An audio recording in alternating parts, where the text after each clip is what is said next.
The Curse of Ashthorn Manor. They said the house knew.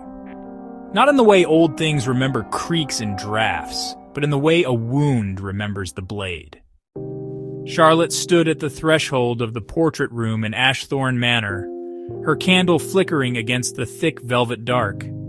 The silence pressed in, heavy and expectant, as if the very air remembered secrets too painful to speak aloud.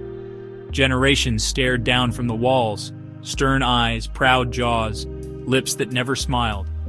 Each portrait seemed to watch her, their painted gazes following her every movement, judging, perhaps even warning. These were her ancestors, the lineage she could never escape. Her family, all of them cursed, all of them lost to love. The stories whispered through the halls at night, tales of heartbreak and longing echoed in Charlotte's mind. She wondered if she, too, would become just another face in the gallery, another soul trapped by the manor's ancient sorrow, forever searching for a love that could never be found. She had come back for answers, but she hadn't expected him to be here. Ashthorn still reeks of secrets. Charlotte turned. There he stood, Thorn, the son of the one man her family had sworn never to forgive, the living echo of a name that had become a curse in their home. No one had dared speak it aloud since the fire that changed everything, since the night the orchard burned and the world shifted. Yet here he was, standing in the flickering candlelight, older, changed, but unmistakably the boy Charlotte had once loved in secret, beneath the silvered branches and the watchful moon. She remembered the way his laughter had sounded in the dark, the promises whispered between heartbeats. Now every breath she took was an effort to forget him, to erase the ache of his absence. But seeing him again, Charlotte realized that some memories refuse to be buried, no matter how hard you try. You shouldn't be here. Neither should you, but you came, and so did I. The candle flickered again, though no wind blew. Its flame danced with a strange, restless energy, casting long, trembling shadows across the ancient walls. The silence in the manor was thick, broken only by the faint crackle of wax and the distant echo of footsteps that might have been real or imagined. Each flicker seemed to signal something unseen, a presence lurking just beyond the edge of sight.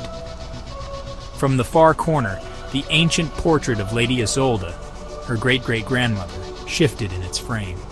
The eyes in the painting seemed to glimmer with a life of their own, following Charlotte's every move. The air grew colder, as if the very memory of Lady Isolde was reaching out from the past, warning or perhaps accusing. A whisper, soft and terrible, rippled through the air. It was not a sound, but a feeling, a chill that crept along Charlotte's spine, making her heart pound. The mist in the room seemed to pulse with the whisper, swirling around her feet, carrying secrets from generations long gone. The curse awakens when blood betrays blood. The words echoed as if spoken by a voice both ancient and near, heavy with sorrow and warning.